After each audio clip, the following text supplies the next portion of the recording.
Bonjour, aujourd'hui on a une vidéo très spéciale car je suis avec mon professeur d'art et on va faire une entrevue aujourd'hui pour vous montrer c'est quoi le programme d'art à Glendon.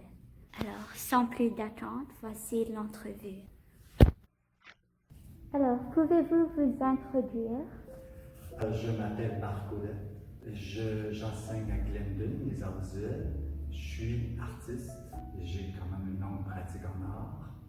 Ma pratique est assez hybride, c'est-à-dire que je mélange des choses.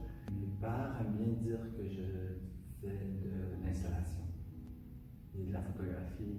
Et ma formation a débuté en peinture. Et par la suite, j'ai fait comme plusieurs de mes confrères et consoeurs artistes. J'ai commencé à faire de la performance. Selon les projets, je vais utiliser de la vidéo, de la photo, de l'installation. Il m'arrive de dessiner aussi.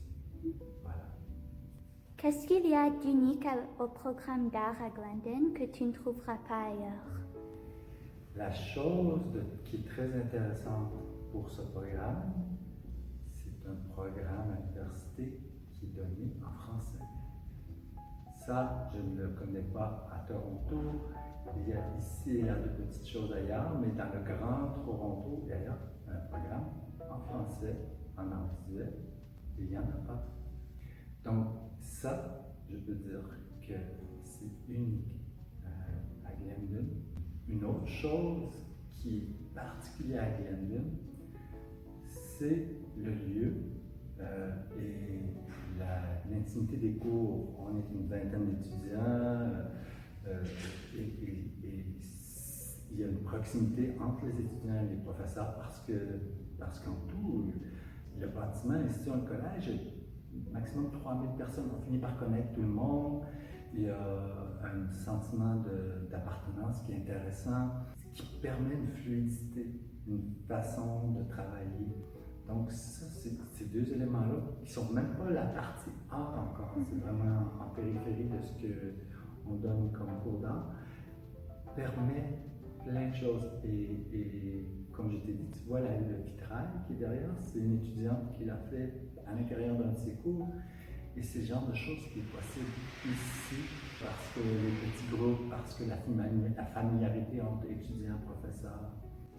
À quoi peuvent les étudiants s'attendre lorsqu'ils s'enroulent dans un de vos cours d'art? La chose la plus importante pour moi, qui est un praticien en art, c'est-à-dire que je fais vraiment de l'art, je fais des expositions, je travaille, c'est qu'ils puissent développer leur pratique à eux. Et ça veut dire quoi, développer leur pratique à eux? Parce que c'est un grand mot.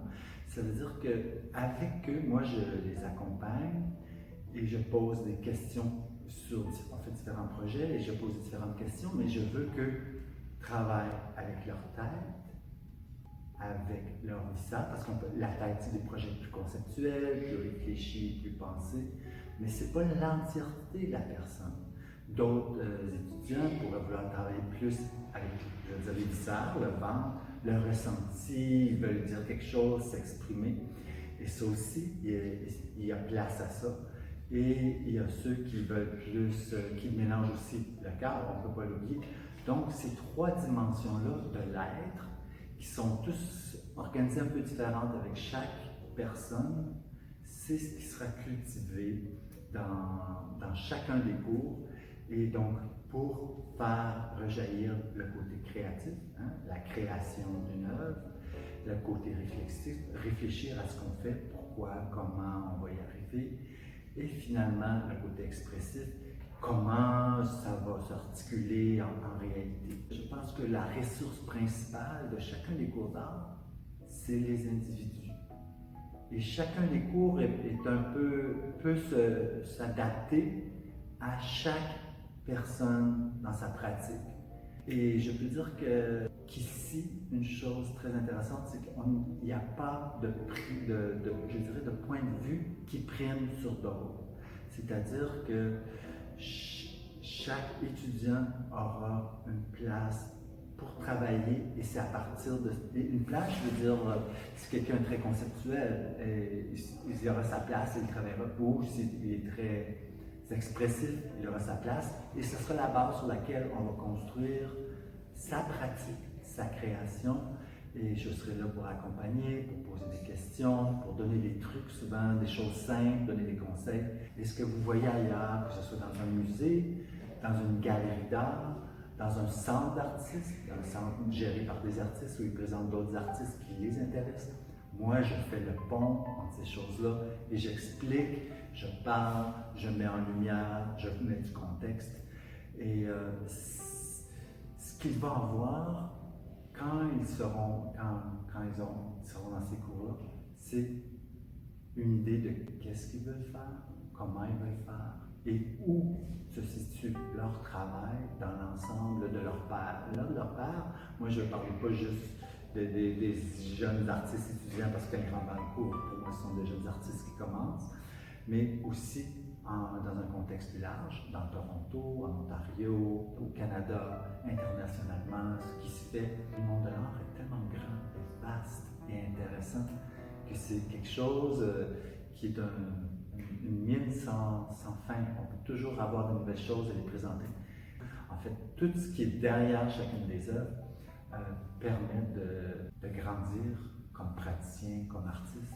Et moi, c'est ce que je souhaite pour les étudiants qui arrivent ici, c'est qu'ils partent avec des pratiques, avec des projets dont ils seront fiers de présenter. Qui sont les étudiants qui bénéficieraient de ce programme? C'est les étudiants qui ont le désir de travailler à créer des œuvres d'art, qui se comptent comme un étudiant ou un artiste déjà avec une bonne pratique, ou un artiste qui pense ne pas avoir une pratique pertinente. Si vous avez le désir d'aller en art et si vous osez, parce que c'est des fois un choix où on a un peu peur, si vous osez, venez dans cette classe. Cette classe est pour vous. Alors, merci, Monsieur Marc Odette, pour avoir répondu à mes questions. Et je vous demande alors, avez-vous un mot de départ? Comme mot de fin, je dirais osez choisir ce qui vous tente si vous voulez faire de la création, si vous croyez que vous êtes un artiste. Osez prendre le choix et venir prendre une cours.